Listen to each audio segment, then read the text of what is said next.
Hello and welcome back. I know 2 in one day. I've never done 2 videos in one day, but I did one on jewelry this morning, and I was going to wait and do this project, maybe wait and do it next week or something, but it's the first week of the month we've just gotten through, and I thought it's such a fun project. I need to start working on my next week, and since I have a couple of friends I know are watching my videos and actually starting junk journals of their own, I thought I would share this really awesome idea. I can't take credit for the idea, but some of the things inside, everybody kind of makes it their own. So I've made some books previously that I'll show probably in a different video, but it was doing some altered books, some old books, and I've sold a few just empty for people to do their own thing with. And so I saw this idea and I thought, well, in case they're kind of not sure what they want to use their book for, this was an excellent idea. Like I said, I can't take credit for this idea, but it came from Barbara at 49 Dragonflies. And I'll put the link. I haven't even watched her whole tutorial, but I got so excited when I just saw the first couple of minutes of it that I just turned it off and started.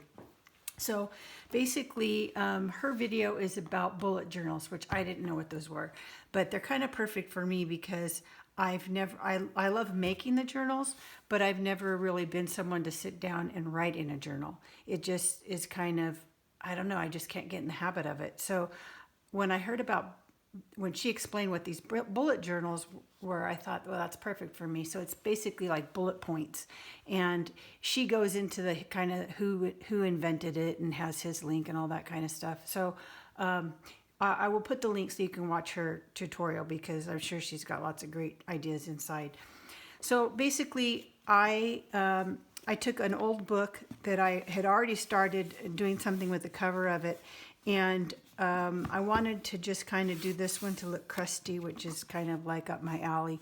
So basically, just to do the cover, I used, where is it? Golden Crackle paste.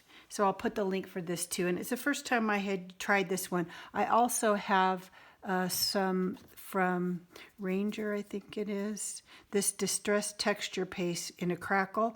I've used this one before in a mixed media art journal that I'm working on.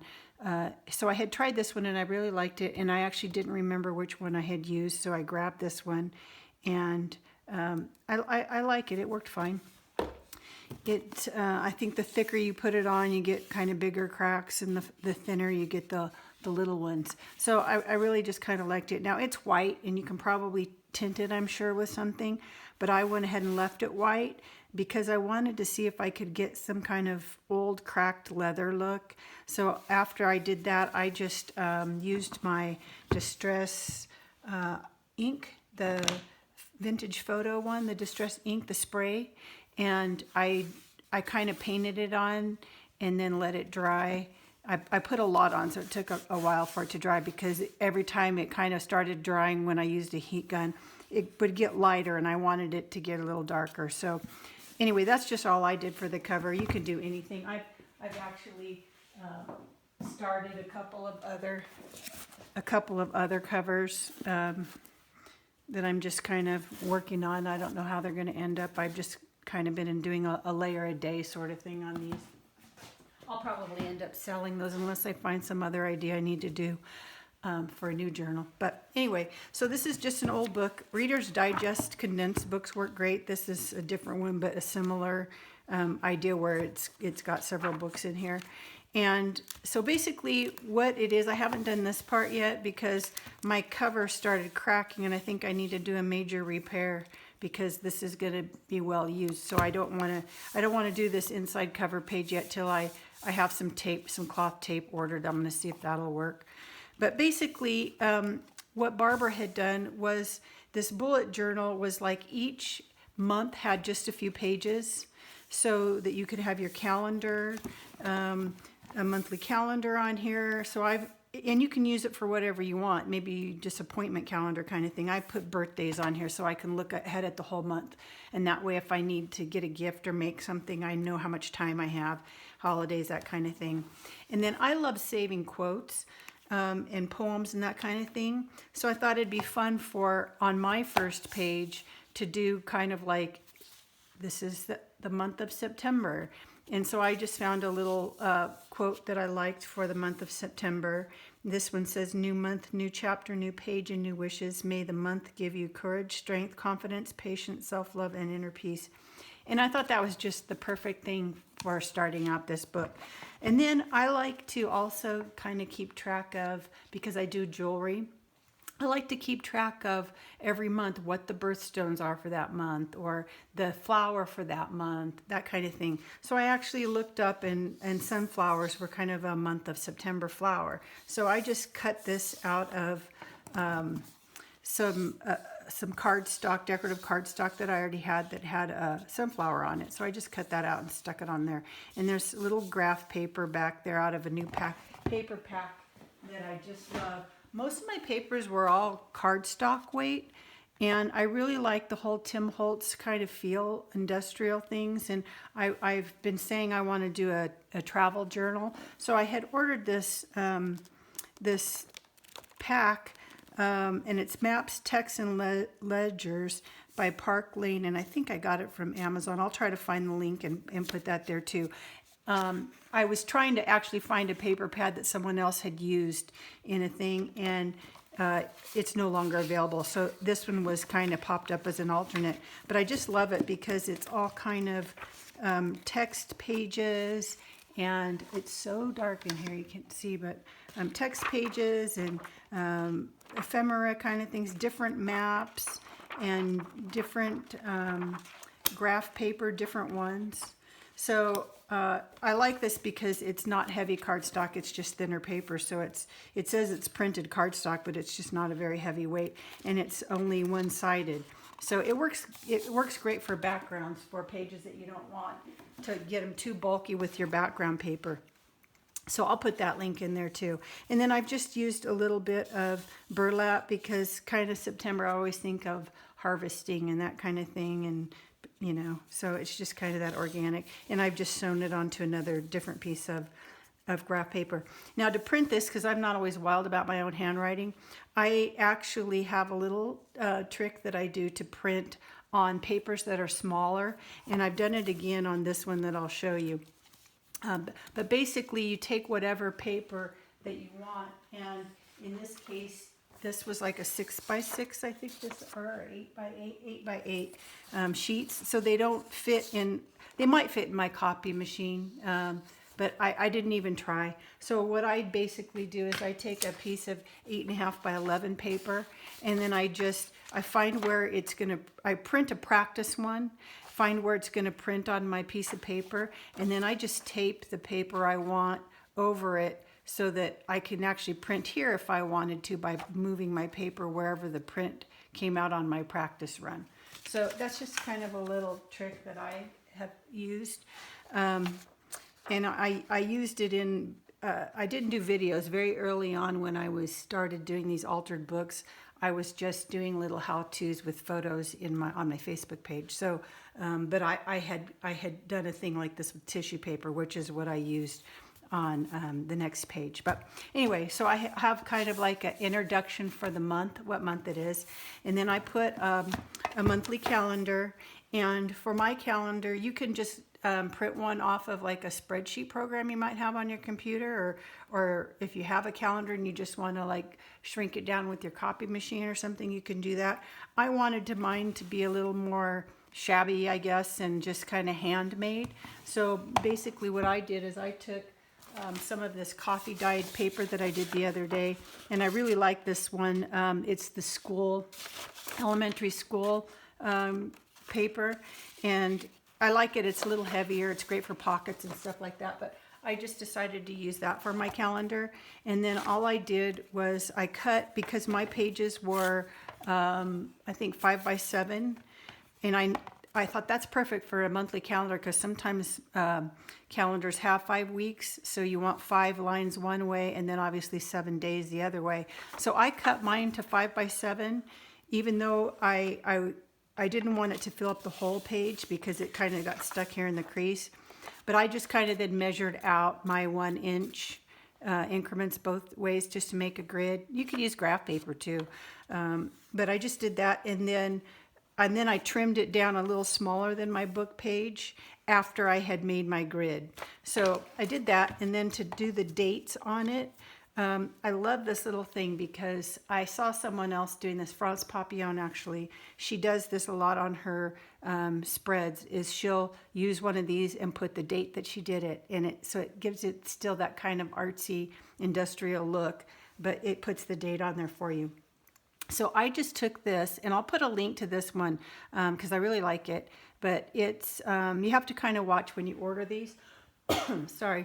When you order these, you have to kind of watch because you'll find them on Amazon, but maybe they're old ones. And so the year only, like, you won't have it for very long because the year only goes up to 2019, which is past, you know. So you have to kind of pay attention to what years it covers. And this one I found actually, I think, goes kind of far to 2025 maybe. So I'll find where I bought this and put the link there. But anyway, you can put the month, the date, and then there's some other little things on here also. But there's also blank spaces. So if you just want numbers and don't want the year or you just find the blank space and then roll it to whatever number. So what I did was I just rolled it to the 1, and then I did to the 2, and then I just kind of stamped it just in the center. And I kind of like that they're not perfect, you know, because you're kind of just eyeballing where they go. And I used this because I didn't have a little number stamp. I have some little letter stamps, but I didn't have a number one this small. And then I didn't want to do it in black ink because I want it to kind of look grungy. I mean, black's grungy, but I like things to kind of look faded out. So I actually just used this Archival ink, and it's in ground espresso is the color. I like it because it's almost black, but not. So I'll put the link to that in there also. So then you have a monthly calendar, and then I used one of my little tabs that I had made. I did these in a previous tutorial. And I did these on my Cricut machine, but I since have learned, and I don't know why I didn't find it before, because I figured there has to be a punch out there for these. And I kept typing in like all kinds of search words trying to find it and never did find it, of course, until after I've made all these. So I did find a punch. They were actually out of stock anyway. But they're only one size, and so I don't know if somebody out there makes one that's multiple sizes. I think I did see a little machine, and I don't remember what it was called, that made different sizes, but it was out of stock too, I think. And it was, I can't remember the name of it, but the brand where I went and looked was the same as this We Are Memory Keepers. So if you go to their website, they have those things, but I think they were out of stock. So anyway, that's how I did the tab. And then the same thing, I used this little month stamp, and I just put the 3-letter, whatever month it is, and put on the tab. So basically, this is going to be a year calendar, sort of the day book kind of thing. So I have my month decorative, a monthly calendar I can put birthdays or appointments on. And then the next page is your week. And I did the same thing. I used the elementary school paper. Again, you can use whatever you want or print one out from your computer, but I wanted mine to look handmade. So I just used another background paper from that same pad that I just showed you. And then I just did this particular week only had, because I started on the 1st of September, only had 5 days for that week. So then I've made the 7 days for the next week, and that'll go on the next page here. So when I did this book, I actually took the time to count how many pages I had in my book so that I could decide how many pages I wanted to tear out in between. So, because it's going to get bulky. So I actually did the math to figure out how many pages I wanted to have per week to use for journaling. and then how many pages I had to take out. So I haven't continued through the whole book because maybe one week I want to do something extra. So I'm going to just do this as I go. But to start out, I started out taking 5 pages in between. And I really liked Barbara's idea for doing that, how she put the pages together, is you take, let's find one that I haven't done yet. These are all stuck together already. So these are individual pages. So she would take out 5 pages. Okay, so say, I'm going to do some here just to do. So this is my 1 page. I'm going to take out the next 5 pages. 1, 2, 3, 4, 5. And I'm going to tear those out. She did 7, I think, but I calculated for what I wanted to do. I wanted to do 5. And I'm not going to do them all at once because they're not going to come out.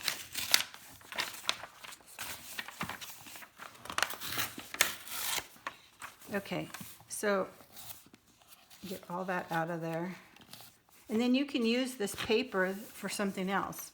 So basically I had the 1 page, I took out 5, and now I have 1 page. And she had the brilliant idea of you glue those together so that when you're done, you don't see all the ratty in between here. Okay, I hadn't done that on my other one, so I liked that idea. It's kind of a cleaner look. And then she just used glue stick, which is how I did mine too. And the glue stick, it takes a lot, but when you get it over there, it doesn't wet the paper so much that it gets lumpy. So I liked that also. So each one of these is my 2 pages with 5 removed in between. And they're just nice and straight, nice and flat. So I really like that. And that I got from her. Again, I'll put the link so you can watch her tutorial. And then, so I have my first page, and then these are the next 2 pages with 5 removed that were stuck together, okay? And then my week. And then I wanted to do each week a little 1 page that would have like a place for gratitude and quotes and any little extra things that I want to put in here. So for me, I decided that I want to always have some kind of gratitude quote. And this was just a piece of cardstock. It's the same pack that I got the sunflower out of, and I'll put that on the link too. It's kind of a seasonal one, so there's like 2 or 3 pages for each kind of season or each month. So that's kind of, I figured this was kind of September's, had sunflowers, so I used it. But anyway, so it was already kind of cut, had kind of a collage look to it. So the part that I cut off, I decided to use that for a pocket. And then I had 1 little strip from another edge that I had cut off, so I actually glued and sewed it on to the front of the pocket just for a little decoration. And so this piece of cardstock, before I glued it to my book, I actually did the pocket part, and I stitched around the edge, and then I did my photo, vintage photo, and kind of aged it because it was kind of bright. I have a scrap here. It was not as aged around the edges and stuff. But see, this one said summer, and this is what I had left of that piece.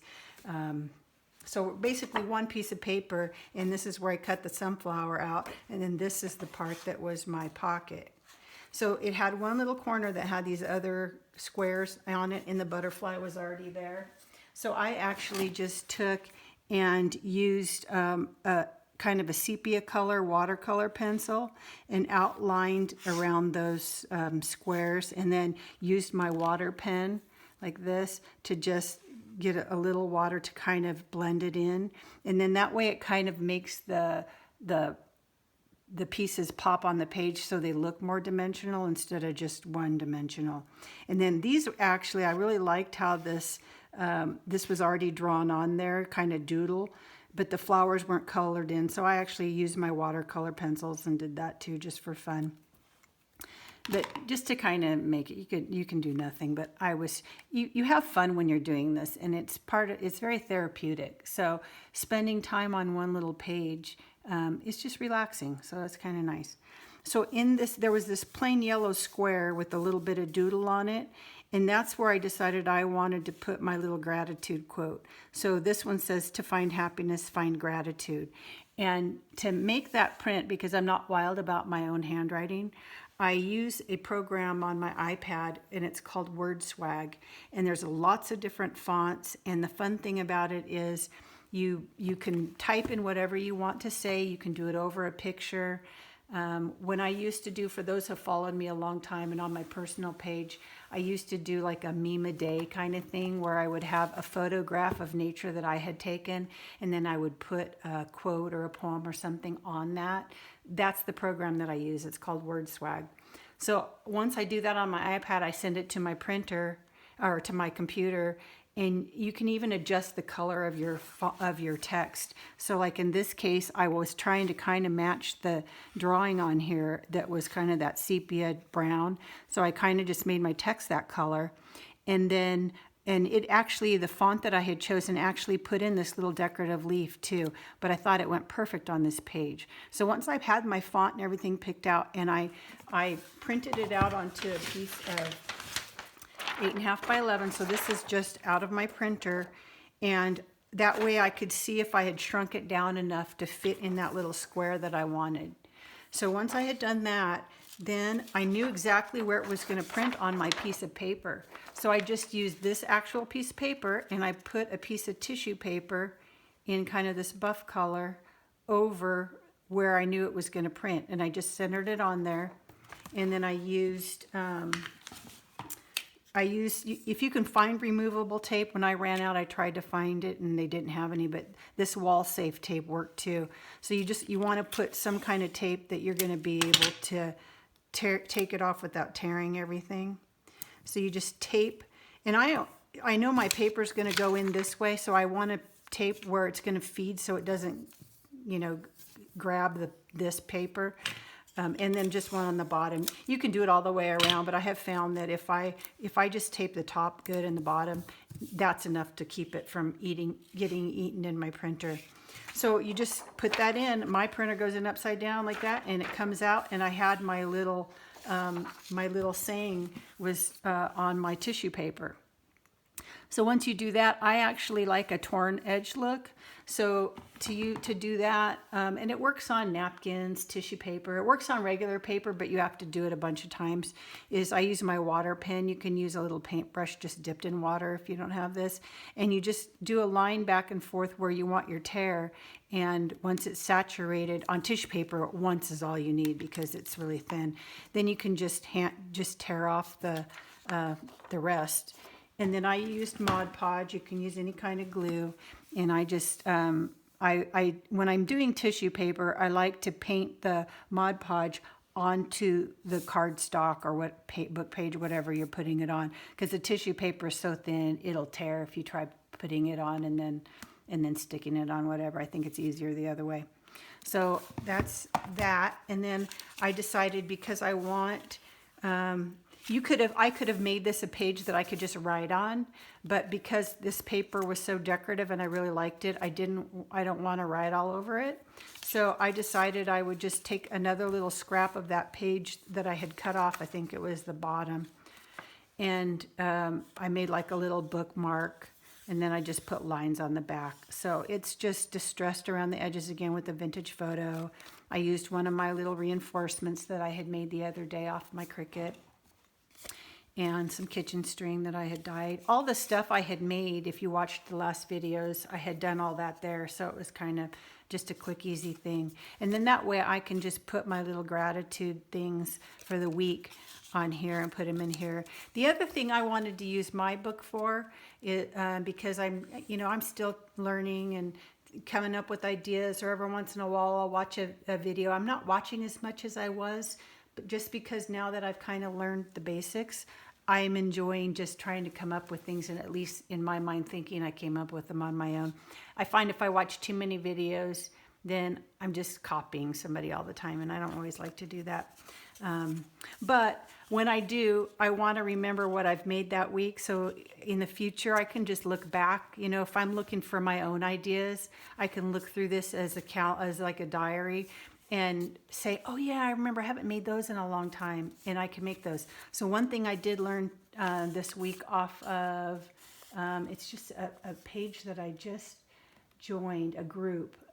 It's called the Paper Outpost. And she had done this, these little envelopes. She does kind of like, she may do things every day. I haven't really been watching, but I think she does like every day or every couple of days, some kind of little quick envelope, some kind of tutorial. And this was one that she had done. It was actually a challenge to do these tall coin envelopes. And I like everything miniature, so I made a couple of little big ones, which wouldn't fit in here anyway. But just so I remember, and you know, kind of have a remind myself how to make that kind of thing, is I like to make a miniature one that I can just stick in here. So that way, if I've learned a few things this week, hopefully they can fit in these pockets, and then it's kind of a reminder when I'm looking for ideas that, you know, for a future project or something. So that's kind of what I'm going to use mine for. I can put, like I said, I like to keep, you know, what the birthstone is for the month, or the flower, or whatever. Just kind of maybe, you know, a farmer's almanac kind of things that the month of September is known for, or, you know, things that, quotes that I've come across that I want to save, and that kind of thing. I can put them all in here for this week. So I'm ready to start on next week's. So I've done my, this part, and now I need to just do the decorative thing and kind of keep going. But I wanted to share that because I just think it's such a fun project. Because it's in small bits, you know, you don't have to feel like you have to do and fill a whole journal at one time. So anyway, I hope you enjoy that. If you do, give me a thumbs up. Like I said, I'll try to remember and find all the links for things and put those in the description. And let me know in the comments if you have any other ideas or have things to share or whatever. And I'll also put my Facebook page link, because that's where you kind of see what I'm working on every day. So anyway, have a great rest of your day. Now I'm going to go make something. Bye.